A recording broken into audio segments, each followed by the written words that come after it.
양키 스테디움에서 그 뉴욕 양키스하고 그 템파베이가 그 메이저리그 베이스볼 경기를 하는 그런 장면이었습니다. 4대 0으로 템파베이가 이기고 있었어요. 이제 8회 초에 양키스의 그 수호신이라고 알려져 있는 그 마리아노 리베라라고 하는 이 투수가 구원 투수로 등장을 하는데요. 뭐 저는 사실 자세히 잘 몰라요. 그런데 이제 설명을 쭉 보니까 이 메이저리그 최고의 마무리 투수다 이렇게 알려져 있더라고요. 그래서 이 투수가 등판을 하는데 참 의외다 이렇게 얘기를 하더라고요. 왜냐하면 4대 0으로 지는 상황에서 메이저리그의 최고 투수가 나와가지고 그 마무리를 한다는 것이 아무래도 이상하잖아요. 양키스가 이길 때 나와야 되는데 4대 0으로 지면서 8회가 되니까 이제 경기가 끝나갈 상황이었다는 거죠. 그래서 어쨌든 하여간 작전 타임을 걸고 이제 그 사람들이 나와서 투수 교체를 하려고 나오는데요. 나오려고 하는 사람이 나오는 사람들이 누구였냐면 보통은 이 감독이나 이 투수 코치들이 나와가지고 투수 교체를 하게 되는데 리베라의 가장 가까운 동료였고 또 함께 이번에 은퇴하게 되는 그 패티트라고 하는 사람하고 양키스의 캡틴인 지터라고 하는 두 사람이 나와서 이 투수 교체 사인을 하는 그런 장면. 왜 이런 일이 있었냐면 리베라가 그날 경기를 끝으로 마지막 그 투수로서 은퇴하는 그런 자리였다고 합니다. 그래서 리베라를 위해서 만들어준 깜짝 이벤트였다고 하는데요. 그 동영상, 짧은 동영상이 인상 깊었던 것은 뭐냐면 저 서양 사람들이 그렇게 감정이 그렇게 깊을 줄은 잘 몰랐는데 그 동료를 붙잡고 그 마운드에서 한동안 둘이서 끌어안고 울고 있는 장면을 보게 되었습니다. 가슴이 그것만 봐도 가슴이 찡하더라고요.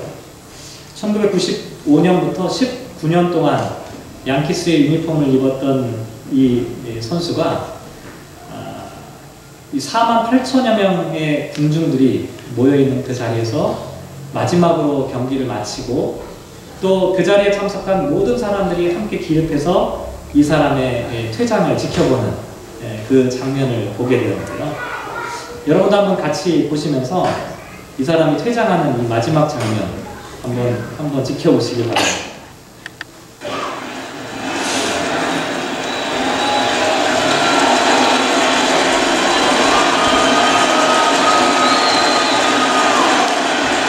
How's this for drama?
별 내용은 아니지만 그냥 은퇴하는 마지막 마무리 투수의 마지막 순간을 보는 건데요. 여러분 어떤 생각 드시나요? 저는 이 장면을 딱 보는데 참 아름다운 마무리, 투수의 마무리 모습이다, 이런 생각을 제가 참 해봤어요. 어떻게 하면 이렇게 아름다운 마무리를 할 수 있을까? 우리들이 어떠한 일들을 끝마친다고 할 때 그때 하나님이나 사람 앞에서 이렇게 아름다운 마무리를 할 수 있는 그런 사람은 과연 어떤 사람일까? 이런 생각들을 해보게 되었어요. 그러면서 이제 오늘 본문 말씀을 생각을 해보게 되는데요. 오늘 본문에 나와 있는 이 다니엘의 이야기를 같이 한번 생각해 보려고 하는데, 이 다니엘도 오늘 본문에 나와 있는 이 이야기를 쭉 생각해 보면 아름다운 마무리를 하고, 이 리베라라고 하는 이 야구 선수가 그 수많은 사람들의 박수갈채 속에서 그 마운드를 떠나갔지만, 이 다니엘은 하나님의 박수갈채 가운데 자기 마지막 순간을 보내는 그런 모습이 아닐까, 이런 생각이 들었습니다. 그래서 다니엘서 10장을 11절 말씀에 보면, 큰 은총을 받은 사람 다니엘아, 내가 내게 이르는 말을 깨닫고 일어서라 라고 하는 말씀이 나와 있습니다. 오늘 저와 여러분은 이 말씀을 함께 생각해 보면서 하나님께서 주시는 희망과 격려의 메시지를 받았던 다니엘, 어떻게 해서 그는 그와 같은 희망과 격려의 메시지를 받을 수 있었을까? 저와 여러분도 그와 같은 하나님의 위로가, 하나님의 붙잡아 주심이 있었으면 좋겠다 하는 마음으로 오늘 이 말씀을 함께 생각해 보려고 합니다. 전에도 한번 말씀드린 기억이 나는데요. 이 다니엘서는 전체가 12장으로 되어 있잖아요. 반을 탁 나누면 앞부분과 뒷부분이 완전히 구별됩니다. 1장부터 6장까지, 또 7장부터 12장까지는 완전히 서로 다른 두 종류의 이야기가 등장을 하는데요. 1장부터 6장까지 나와 있는 이야기를 별명을 붙인다면 이렇게 별명을 붙일 수가 있어요. 뭐라고 별명을 붙일 수가 있냐면, 이 디아스포라의 성공기다. 제가 그냥 제목을 붙인 건데, 디아스포라의 성공기다, 이렇게 제목을 붙일 수가 있어요. 왜냐하면 1장부터 6장까지 나와 있는 이야기를 보면 디아스포라 되었던, 바벨론 포로로 끌려갔던 어떤 한 사람이 인생 역정의 과정을 지나서 성공하는 이야기로 기록되어 있기 때문에, 여러분 다 아시잖아요. 다니엘이라고 하는 사람이 어린 시절에 부모님의 손에 이끌려, 정확하지 모르지만 바벨론 포로로 끌려가게 되었어요. 어린 시절이었어요. 처음에 가서 아마도 다니엘은 바벨론의 왕실 학교를 다녔던 것 같아요. 왜냐하면 바벨론에서 포로를 잡아올 때 아무나 잡아온 게 아니라 왕족이나 귀족들을 잡아왔어요. 그 왕족이나 귀족에 있는 자녀들을 데리고 와가지고 바벨론의 최고의 학교에 집어넣은 거예요. 최고의 학교에서 어떤 걸 가르쳤냐면 친 바벨론 정책을 가르쳤던 거예요. 바벨론에 대한 찬양을 가르쳐준 거예요. 근데 이렇게 끌려왔던 어린 친구들이 이 바벨론의 이 정책을 그대로 받아들이지 않았어요. 다니엘과 세 친구로 우리에게 보통 알려져 있는데요. 이 다니엘과 이 세 친구는 비록 나이는 어렸지만 바벨론에 동화되는 것을 거부하고요, 끝까지 하나님에 대한 이 신앙을 지켜나가게 했는데요. 여러분 잘 아시는 대로 어떤 사건이 있었죠? 왕이 주시는 음식을 거부하는, 그리고 나는 채소로만 살아나가겠다, 이렇게 부탁하는 그런 장면들이 나와 있습니다. 왜냐하면 그때 당시 왕이 주는 음식은 어떤 음식이었냐면 전부 다 바벨론 신전에 바쳐진 음식이었기 때문에 그 음식을 받지 않겠다, 이렇게 한 거예요.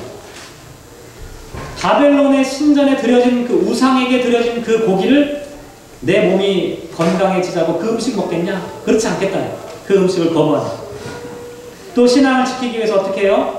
풀무불에 들어가기까지 했던 경험이 있었어요. 그러다가 어떤 사건이 벌어지죠?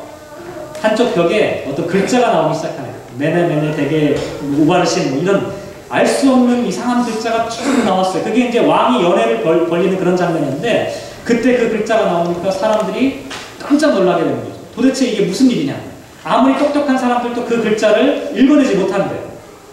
그때 총명한 이 다니엘을 불러가지고 무슨 뜻인지를 밝혀내게 되는 거죠. 그래서 일약 어떻게 됩니까? 순식간에 총리에 올라가게 되는데, 이 총리는 그때 당시로 보면 서열 상위에 해당하는 세 번째 위치를 차지하는 그런 위치라고 알려져 있습니다. 어쨌든 처음에는 힘들고 어려웠어요. 고난과 고통을 경험했어요. 바벨론의 그 억압 정책과 동화 정책에 휩쓸려가지고 어찌 보면 앞날이 불투명했던 이민 생활을 시작했던 것이 다니엘의 모습이었다는 거죠. 그런데 다니엘서 6장 28절에 보면 어떤 결론으로 끝내고 있냐면, 이 다니엘이 다리오 왕의 시대와 바사 사람 고레스 왕의 시대에 형통하였더라. 이게 6장의 마지막 끝입니다.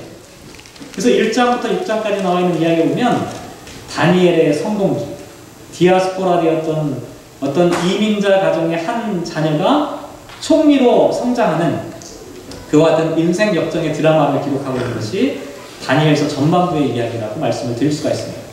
그런데 다니엘서 후반부로 들어가게 되면 좀 상황이 바뀝니다. 7장부터 12장까지 나와 있는 이 다니엘서 후반부에는 신비한 이야기들만 담겨져 있어요. 4가지 환상적인 사건들이 거기 기록되어 있는데요. 7장에 보면 4마리의 거대한 짐승에 대한 환상이 나와 있고, 8장에 보면 숫양과 숫염소의 환상이 나오고, 9장에는 천사 가브리엘의 환상이 나오고, 마지막 10장부터 12장까지 보면 이 티그리스 강가에서 보았던 어떤 환상에 대한, 크게 4가지 환상에 대한 이야기를 기록하고 있습니다. 아마도 7장부터 12장에 나와 있는 이 다니엘이 보았던 이 4가지 환상은 다니엘의 말기에, 다니엘의 노년기에 보았던 그 같은 모습이 아닐까, 이렇게 추측을 하게 되는데요. 이 환상은 한마디로 말씀드리면 어떤 환상이냐면, 앞으로 장차 닥치게 될 큰 환란과 재앙에 대한 모습을 미리 보여주는 그와 같은 환상이라고 말씀을 드릴 수가 있습니다. 다니엘이 신비한 마지막 때에 일어날 어떤 특별한 사건에 대한 징조를 지금 보게 되었다는 것이죠. 다니엘이 보았던 이 환상의 정체가 과연 무엇일까? 학자들마다 의견이 여러 가지가 있는데요. 대부분의 학자들이 이렇게 얘기합니다. 장차 조만간에 닥치게 될 이스라엘 백성들이 경험하는 가장 큰 환란, 그 환란이라는 게 어떤 것이냐면, 이스라엘 백성들이 바벨론 포로로 끌려가잖아요. 바벨론이 포로로 끌려갔다가 나중에 어떻게 됩니까? 페르시아에 의해서 해방이 돼서 다시 고향으로 돌아오게 되잖아요. 근데 그 자유가 그리 오래 가지 못합니다. 어떻게 돼요? 알렉산더가 세계를 정복하면서 헬라의 영향권 아래 이 이스라엘이 들어가게 되는 거죠. 알렉산더가 세계를 제패하고 그 다음에 그 팔레스틴 지역을 누가 또 통치하게 되냐면, 여러 왕들이 지나가게 되는데 그 중에 하나가 누구냐면 안티오쿠스 에피파네스라고 하는 통치자가 등장하게 됩니다. 이 안티오쿠스 에피파네스라고 하는 왕은 이스라엘 역사 가운데 가장 두려운 존재였어요. 왜냐하면 안티오쿠스 에피파네스라고 하는 이 사람은 이 땅에 있는 모든 사람들을 헬라화 시켜야 된다, 헬레니즘을 가르쳐야 된다, 이렇게 생각했던 사람이었습니다. 자신들이 갖고 있는 신앙과 모든 생각이나 사고나 철학들을 다 개조시켜서 헬레니즘으로 바꿔야 한다라고 하는 믿음을 갖고 있었던 사람이었다는 거죠. 그러니 어떻게 되겠어요? 안티오쿠스 에피파네스에 의해서 유대인들은 아주 혹독한 고난을 경험하게 됩니다. 그래서 유대인들이 여기에 저항하는 운동을 벌이게 되는데요. 그게 유명한 마카비 혁명이라고 하는, 마카비 투쟁이라고 하는 그와 같은 운동을 벌이게 됩니다. 이 과정에서 수많은 고통과 고난을 경험하게 됩니다. 아마도 다니엘이 보았던 이 환상과 꿈은 이때의 모습을 미리 보여주는 것이 아닐까, 이렇게 이야기하기도 하고요. 아니면 요한계시록에 기록되어져 있는 말씀처럼 인류의 역사의 끝에 일어날 그와 같은 징조를 보여주는 것이다, 이렇게 주장하는 학자들도 있습니다. 어쨌든 지금 다니엘이 보았던 이 환상과 이 꿈은, 이 특별한 모습은 어떤 것이었냐면, 앞으로 닥치게 될 심각한 재앙에 대한 이야기를 지금 말씀해 주고 있다는 거죠. 그래서 오늘 본문 10장 1절 말씀에 보면 10장 1절 말씀 우리 한번 같이 읽어볼까요? 10장 1절 같이 읽겠습니다. 시작. 바사왕 고레스 제3년에 한 일이 벨드사사리가 이름한 다니엘에게 나타났는데 그 일이 참되니 곧 큰 전쟁에 관한 것이라. 다니엘이 그 일을 분명히 알았고 그 환상을 깨달으니라. 이렇게 말하고 있습니다. 여기 보면 큰 전쟁에 대한 환상을 보게 되었다. 다니엘이 그 같은 모습을 지금 보게 된 거예요. 큰 전쟁. 다니엘의 일생을 한번 놓고 보면요, 다니엘은 전쟁을 경험했던 사람이었어요. 왜냐하면 자기가 포로로 끌려가 본 경험이 있잖아요. 전쟁이 얼마나 무서운지를 사실은 알고 있었어요. 유년 시절에 겪었던 그 참혹한 일들을, 혹시 그의 가족이나 친구들 중에 누군가가 죽어가는 현장을 직접 목격했을지도 몰라요. 그러면서 포로로 끌려왔다는 거죠. 그런데 하나님께서 다니엘에게 또다시 큰 전쟁에 대한 이와 같은 모습을 말씀해 주셨을 때 다니엘은 너무나 기가 막힐 수밖에 없었다는 거예요. 그래서 다니엘이 어떻게 하냐면 2절과 3절 말씀, 2절과 3절 한번 같이 읽어볼게요. 시작. 그때 나 다니엘이 새 이래 동안을 슬퍼하며 새 이래가 차기까지 좋은 떡을 먹지 아니하며 고기와 포도주를 입에 대지 아니하며 또 기름을 바르지 아니하니라. 한국교회에서는 여기에서 힌트를 얻어가지고 새 일의 새벽기도회라는 것을 다니엘 새벽기도다 그래서 막 되게 유행하거든요.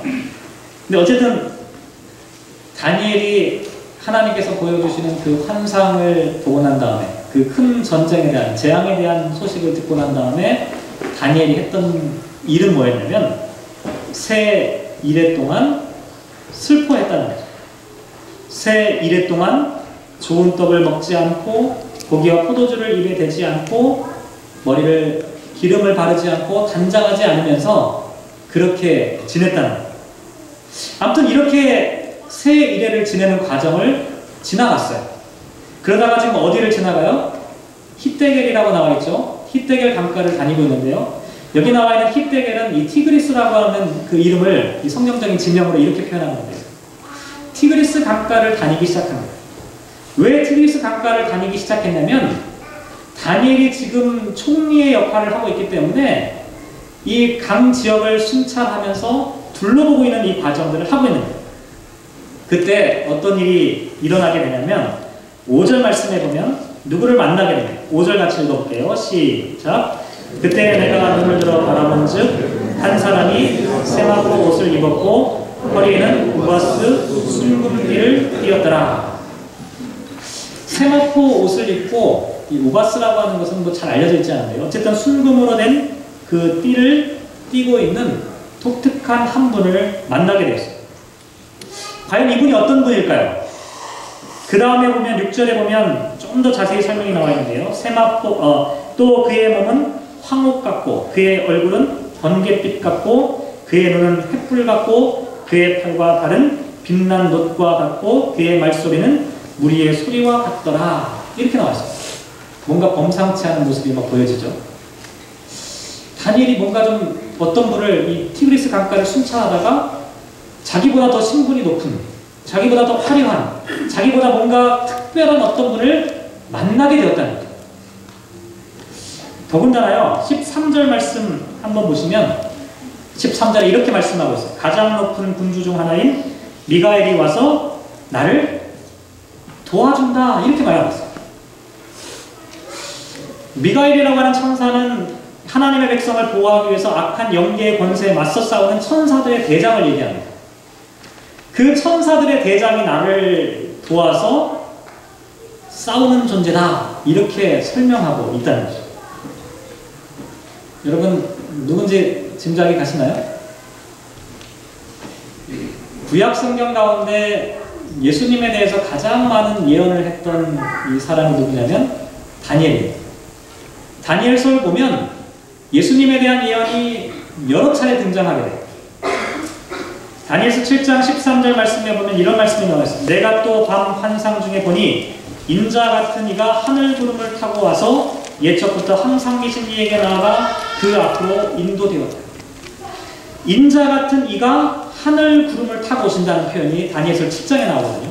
이와 똑같은 표현이 마태복음 24장 30절 말씀에 보면 그때 인자의 징조가 하늘에서 보이겠고 그때 땅의 모든 족속이 통곡하며 그들이 인자가 구름을 타고 능력과 큰 영광으로 오는 것을 보리라 이렇게 말씀하고 있습니다. 다니엘서 7장에 나와 있는 구름을 타고 오시는 인자 같은 이가 마태복음 24장에서 예수님께서 예언하시는 다시 오실 주님에 대한 모습으로 오버랩되고 있는 그 같은 모습을 말씀해 주고 있다. 뿐만 아닙니다. 다니엘서 7장부터 12장에 나와 있는 예언들 구석구석을 살펴보면 그 속에 숨겨져 있는 예수 그리스도에 대한 예언과 그 모습들을 보여준다는 거예요. 오늘 본문도 마찬가지예요. 세마포 옷을 입고 허리에 우바스 순금띠를 띠고 다니엘 앞에 나타나신 이분의 정체는 미가엘 천사를 동원할 수 있는 능력을 갖고 계신 이분의 정체는 바로 예수 그리스도라고 하는 것을 우리가 미루어 생각을 해볼 수가 있다는 거죠. 근데 이제 중요한 것은 이제부터 시작이 되는 거예요. 다니엘이 예수님을 만나게 되었어요. 그때 예수님께서 다니엘에게 어떻게 하셨느냐가 중요합니다. 그게 오늘 본문부터 시작이 돼요. 10절 말씀 다시 한번 읽어볼게요. 10절 읽겠습니다. 시작. 한 손이 있어 나를 어루만지기로 내가 떨었더니 그가 내 무릎과 손바닥이 땅에 닿게 일으키고. 아마도 이 말씀을 미루어 짐작해보면 다니엘은 쓰러져 있었던 것 같아요. 쓰러져 있던 다니엘에게 예수님께서 찾아와서 한 손으로 나를 어루만져 주시고 나의 몸을 일으켜 세워주시는 장면이 10절에 기록됩니다. 11절 말씀 다시 한번 읽어볼게요. 11절 시작. 내게 이르되 큰 은총을 받은 사람 다니엘아 내가 내게 이르는 말을 깨닫고 이르노라. 내가 내게 보내심을 받았느니라. 다니엘을 향해서 뭐라고 말씀하시냐면 큰 은총을 받은 사람 다니엘아 내가 내게 이르는 말을 깨닫고 이제 일어서라 이렇게 말씀하고 있습니다. 제가 이 말씀을 묵상하는데 몇 주 전에 그런 설교를 계속했잖아요. 우리는 죄인 중에 괴수다. 과거에도 현재에도 미래에도. 그리고 우리는 하나님의 은총으로만 하나님의 부르심을 받은 저는 자요 못난 자요 하나님의 은혜 없이는 하나님의 나라에 초대받지 못하는 그와 같은 사람이다. 이런 말씀을 쭉 드렸는데요. 오늘 본문을 묵상하는데 갑자기 그 생각이 들더라고요.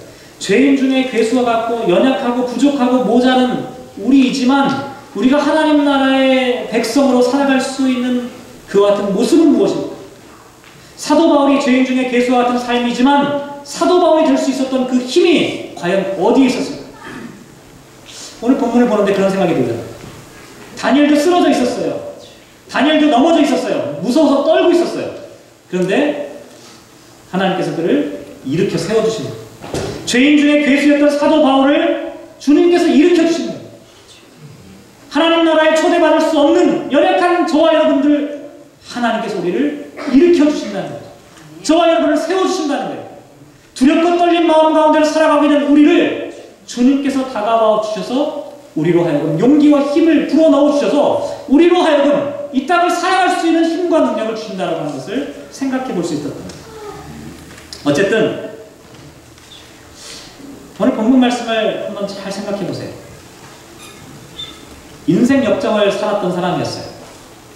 사자굴에도 들어가고 뜨거운 풀무불에도 던져졌던 사람이었어요. 하나님에 대한 신앙을 끝까지 놓치지 않았던 다니엘이었어요. 이제는 지위는 높아졌지만 나이는 많아 늙어갔어요. 인생을 마무리할 때가 다 온 겁니다.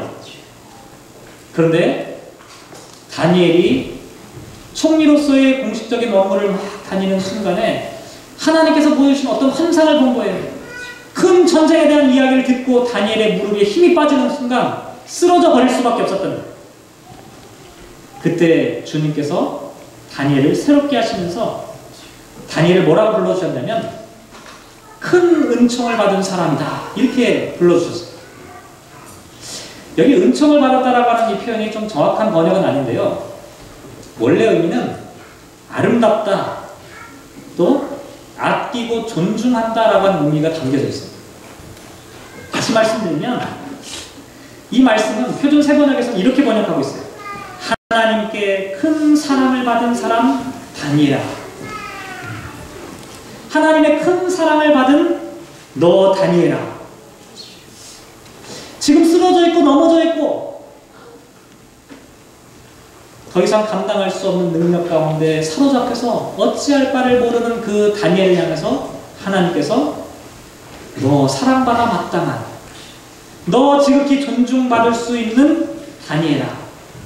아마도 하나님께서 우리가 아까 보았던 그 동영상에 나와 있는 수많은 사람들이 모여서 갈채를 치는 것보다 더하게 이 쓰러져 있는 넘어져 있는 그 인생의 모든 삶에 맞춰가는 그 과정에 있는 이 다니엘을 향해 하나님께서 이렇게 말씀하신 것은 아닐까. 또 계속해서 어떤 말씀을 하셨냐면요, 12절 말씀 한번 읽어보시죠. 12절 읽겠습니다. 시작. 그가 내게 이르되 다니엘아 두려워하지 말라. 내가 깨달으려 하여 내 하나님 앞에 스스로 겸비하게 하기로 결심하던 첫날부터 내 말이 응답받았으므로 내가 내 말로 말미암아 막느니라. 9장에서 보면 70년 동안 포로 생활을 하면서 고통하고 있는 동족의 회복을 위해서 겸비하여 기도하는 장면이 나와 있었어요. 그리고 오늘 본문에도 새 이래 동안 하나님 앞에 겸비하며 기도하는 모습이 나와 있었어요.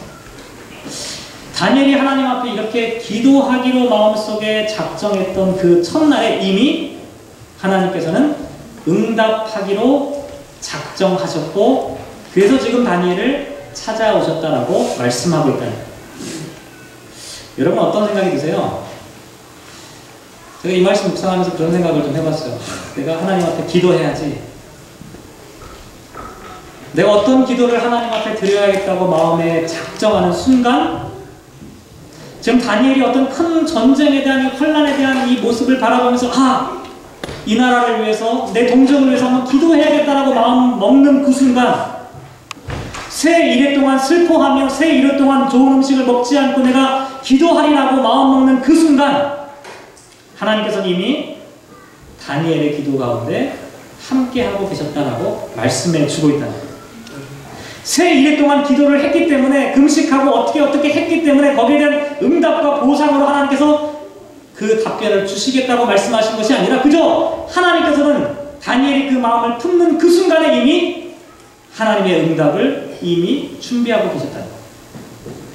근데 궁금한 생각이 들었어요.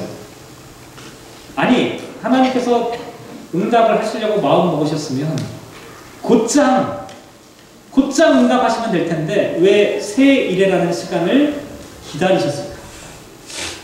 그렇지 않나요? 저와 여러분이 하나님 앞에 기도하면 마음 먹는 순간 하나님이 이미 응답하시기로 작정하셨으면 기도하는 순간 그 즉시 응답하면 기도하기도 좋잖아요. 근데 왜 새 이래라고 하는 시간들을 기다리셔야만 했을까? 그 이유가 13절과 14절에 나와 있는 말씀이 그 대답이에요. 13절과 14절 같이 한번 읽어보죠. 시작. 그런데 바사 왕국의 군주가 21일 동안 나를 막았으므로 내가 거기 바사 왕국의 왕들과 함께 머물러 있더니 가장 높은 군주 중 하나인 미가엘이 와서 나를 도와주므로 이제 내가 마지막 날에 내 백성이 당할 일을 내게 깨닫게 하러 왔노라. 이는 이 환상이 오랜 후의 일임이라 하더라. 여러분 이 말씀 읽으면서 그 대답을 찾으셨나요? 찾기도 쉽지 않아요. 근데 어떻게 찾을 수가 있냐면 13절의 말씀 보면 바사 왕국의 군주라고 하는 표현이 기록되어 있어요. 그리고 또 가장 높은 군주 중 하나인 미가엘이라고 하는 표현이 나왔어요. 보통 이 히브리어 성경에서 보면요, 왕이라고 하는 단어를 쓰는 단어가 딱 정해져 있어요. 멜레크라고 하는 히브리어를 써요. 왕이라고 하는 표현을 쓸 때. 근데 오늘 본문에서는 군주라고 번역되어진 이 단어는 샤루라고 하는 다른 단어를 사용하고 있어요. 이 단어는 통치자, 지배자라고 하는 의미를 갖고 있는데요. 다시 말씀드리면 이 다니엘서를 기록하고 있는 이 저자는 우리가 알고 있는 일상적인 의미에서의 왕, 통치자를 가르치는 것이 아니라 뭔가 다른 의미를 좀 전해주고 있는 거예요. 다시 말씀드리면 바벨론의 군주라고 하는 이 표현은 바벨론의 왕이 아니라 바벨론의 수호신을 의미한다, 이렇게 말씀을 드릴 수가 있어요. 머릿속에 한번 생각해 보세요. 바벨론의 왕이 있고 바벨론을 지키는 수호신이 있어요. 하나님의 백성들이 있고 하나님의 백성들을 지키는 미카엘 천사가 있어요. 지금 오늘 본문 13절에서 말씀하고 있는 바사 왕국의 군주가 21일 동안 나를 막았다라고 하는 이 표현은 바로 이와 같은 표현이에요. 페르시아의 군주가, 페르시아의 수호신이 하나님의 천사인 미카엘이 하나님의 사람 예수님께서 이 다니엘에게 나와 하나님의 응답을 전하는 것을 가로막았다라고 하는 표현을 지금 해주고 있다는 것이죠. 그게 21일 동안의 기간이었다는 것. 하나님께서 저와 여러분에게 응답하기로 이미 작정하셨지만 하나님께서 21일 동안을 지체할 수밖에 없었던 이유가 바로 여기에 있습니다. 제가 오늘 무슨 말씀을 드리려고 하는 거냐면, 다니엘은 21일 동안, 새 일해 동안 자신의 공식적인 총리의 업무를 보면서 티그리스 강가를 숭례하며 업무를 보았어요. 그러면서 하나님 앞에 기도했던 거예요. 자신의 공식적인 일상적인 업무를 진행하면서 하나님 앞에 이 문제를 놓고 기도했어요. 그런데 같은 시간에 어떤 일이 벌어지고 있었냐면, 하늘에서는 이 페르시아의 수호신과 하나님의 천사들이 전쟁을 하고 있었다는 거예요. 다니엘에게 말씀하시는 내용이 바로 그와 같은 내용이었어요. 우리는 때때로 이렇게 생각해요. 왜 하나님의 뜻이 이 땅 가운데 완전하게 실현되지 못할까? 왜 하나님께서 이 세상을 지금 속히 하나님의 나라로 변화시키지 못하실까? 왜 이 땅 가운데는 악이 득세하는 것일까? 왜 이 땅 가운데는 하나님의 정의와 하나님의 질서 대신에 악한 세력들이 더 판을 치는 것일까? 이런 고민을 할 때가 있어요. 왜 우리가 기도하였으면 하나님께서 응답하셔야지 왜 지체되는 것일까? 근데 중요한 건 뭐냐면, 저와 여러분 이 땅 가운데 치열하게 몸부림치며 살아가는 그 동안에 하늘에서 아무런 일도 없는 것이 아니라 하나님의 전쟁이 지금 벌어지고 있다는 사실들을 우리에게 말씀해 주고 있다는 거예요. 아마도 이 말씀은 다니엘의 말년에 있었던 그와 같은 말씀이라고 제가 서두에 말씀드렸죠. 다니엘은 인생을 맞춰가는 과정에 있어요. 자기 인생을 살아가며 그저 평범하게 어쩌면 총리의 역할을 계속해서 감당하며 살았을지도 몰라요. 그런데 그때 예수님께서 다니엘을 찾아오셨어요.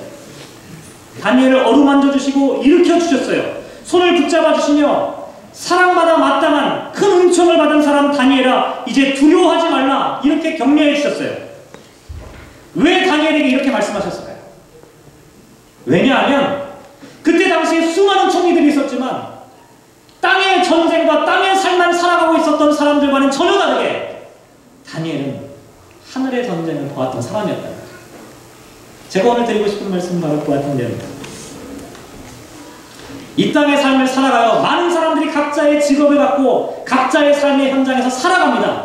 그런데 중요한 건 뭐냐면, 이 땅에서 살아가지만 하늘의 싸움을 바라보는 사람이 있는가 하면 그저 이 땅의 삶만 살아가는 사람이 있다는 거예요. 다니엘을 통해서 우리가 생각해볼 말씀은 바로 그와 같은 말씀입니다. 진정으로 하나님의 은총을 받은 사람이 어떤 사람인지 아십니까? 목사가 되고 선교사가 되고 하나님께 헌신한다고 이렇게 보여주는 사람들만이 그런 사람들이 아니에요. 하나님이 진정으로 바라보시며 정말로 은총을 받은 사람, 하나님의 사랑받은 사람이라고 말씀하시는 사람은 이 땅에 자기 직업을 갖고 살아가는 사람이에요. 평범하게 자기의 삶을 살아가는, 일상의 삶을 살아가는 사람이에요. 그렇지만 자기의 일상의 삶 가운데 하나님의 전쟁이 있다는 사실을 늘 기억하며 살아가는 사람이라요. 다윗이 티그리스 강가를 공식적인 업무를, 총리의 업무를 계속해서 둘러봤어요. 하지만 그는 21일 동안 하늘의 전쟁을 생각하며 살았다는 거예요. 하나님의 천사와 미카엘과 그리고 이 페르시아의 수호신, 페르시아를 장악하고 있는 그 이방의 수호신이 어떤 어떤 싸움이 벌어지고 있는지를 그것을 목격했던 사람이 바로 다니엘이라고 하는 사람이었다. 제가 왜 처음에 야구 선수의 동영상을 보여줬을까? 오늘 설교와 이게 무슨 상관이 있을까? 이런 생각을 여러분 아마 다 하실 텐데. 리베라라고 하는 사람이 궁금해서 그 사람에 대한 기사를 쭉 한번 스크랩을 한번 해봤는데 참 놀라운 기사가 있더라고요. 생각지도 못했던 일이었는데 미국 프로야구 최고의 마무리 투수인 마리아노 리베라는 올해 시즌을 끝으로 은퇴한 뒤 세계 곳곳에서 교회를 세우는 일에 매진할 계획이라고 미국 교계신문인 크리스찬 포스트가 30일 전했다. 리베라는 올 연말 뉴욕 뉴로셀에 있는 희망의 쉼터 교회를 시작할 예정인데 이 교회 담임 목사는 리베라의 부인인 클라라이다. 리베라 부부는 이 교회를 어린이 교육과 저소득층 구제 사역에 주력하는 교회로 계획하고 있다. 그는 독실한 신앙인으로 유명하다. 뉴욕 양키스의 수호신이란 별명에 대해 리베라는 나는 신이 아니고 아무런 힘도 없으며 나의 신은 오직 하나님뿐이라고 대답했다. 20살 때부터 교회를 다닌 그는 경기 전 시간이 날 때마다 성경을 읽는다. 그래서인지 어떤 위기 상황의 등판에도 종처럼 흔들리지 않고 위력적인 공을 던진다. 그는 지금까지 마운드에서 내 힘으로 타자들을 상대한 적이 없고 하나님께 모든 것을 맡긴다면서 난 매일 기도하고 성경을 읽을 뿐인데 하나님은 항상 나를 도와주신다고 말했다. 리베라는 수년 전부터 교회 세우는 일을 시작해 캘리포니아와 플로리다, 고국인 파나마, 멕시코, 도미니카 공화국 등지에 교회를 세우기도 하였다. 2011년에는 폐쇄되었던 놀스에비뉴 장로교회를 다시 시작할 수 있도록 하기도 하였다. 리베라는 이것이 내가 하나님을 섬기는 방식이며 내가 얻은 것을 공동체에 돌려주는 방식이라고 말했다. 그런 은퇴의 결정에 대해 나에겐 가족이 있고 교회가 있다. 난 야구 선수로서 굉장한 경력을 쌓았지만 해야 할 다른 일들이 생겼다라고 밝혔다. 이와 같은 기사를 제가 보게 되었습니다. 리베라는 야구 선수로 평생을 살았어요. 44년 동안, 그 19년 동안 메이저리그를 뛰면서 야구 선수만 했어요. 수많은 메이저리그 야구 선수들이 그러한 것처럼 야구 선수일 뿐이에요. 그런데 리베라는 야구를 하면서도 하늘의 싸움을 하고 있었다. 이것이 리베라에게 다른 점이었어요. 이 땅을 살아가며 자기의 직업과 자기의 삶을 살아가고 있어요. 모든 사람들이 그렇게 살아갑니다. 하지만 하나님 나라의 전쟁을 하는 사람은 다르다는 거예요. 하나님 나라를 위해 살아가는 사람의 모습은 다르다는 거예요. 그의 아름다운 퇴장을 보면서 저도 박수를 치고 싶었어요. 아마 하나님께서도 박수를 치고 계셨을 것 같아요. 이 땅에 살아가면서 이 땅의 삶만 사는 것이 아니라 이 땅에 살아가면서 하나님 나라의 일로 살아가는 그 리베라를 바라보며 하나님이 박수치지 않으셨을까요? 사랑하는 성도 여러분, 누가복음 말씀 보면 70명의 전도자들이 돌아왔을 때 예수님께서 그 70명의 전도자들에게 뭐라고 말씀하셨냐면 오늘 설교 제목인데 너희를 결코 해칠 자가 없을 것이다. 이 땅에서 하늘의 싸움을 감당하는 사람들을 가로막을 사람은 이 땅에 아무것도 없다. 죽음조차도 하늘의 전쟁을 감당하는 사람을 가로막을 수가 없다. 예수님께서 그렇게 말씀하셨다. 사랑하는 성도 여러분, 우리는 어떻게 살아가고 있습니까? 저와 여러분의 이 땅 가운데 하나님의 은총을 받은 사람으로 살아가고 있습니까? 간절히 바라기는 이 땅의 삶을 살아가는 사람들이 되지 않았으면 좋겠습니다. 이 땅의 삶을 살아가되 하나님 나라의 싸움을 하는, 하나님 나라의 삶을 살아갈 수 있는 그와 같은 사람들이 다 되었으면 좋겠습니다. 저와 여러분의 직업과 저와 여러분의 삶의 현장이 하나님 나라의 영적 전쟁터가 되고 있다는 사실을 기억했으면 좋겠습니다. 그곳에서 우리가 살아가는 삶의 모습이 하나님께서 우리를 바라보시며 큰 은총을 받은 다니엘이라고 말씀하시는 그 현장이 되고 있기 때문입니다. 사랑하는 성도 여러분, 하나님의 큰 은총을 받고 있는 하나님의 사람 다니엘을 결코 해칠 자가 없다라고 주님 말씀하셨습니다. 저와 여러분 이 땅을 살아가며 그렇게 하나님의 능력을 힘입고 살아가는 우리 모두가 되시기를 주님의 이름으로 기원합니다. 기도하겠습니다.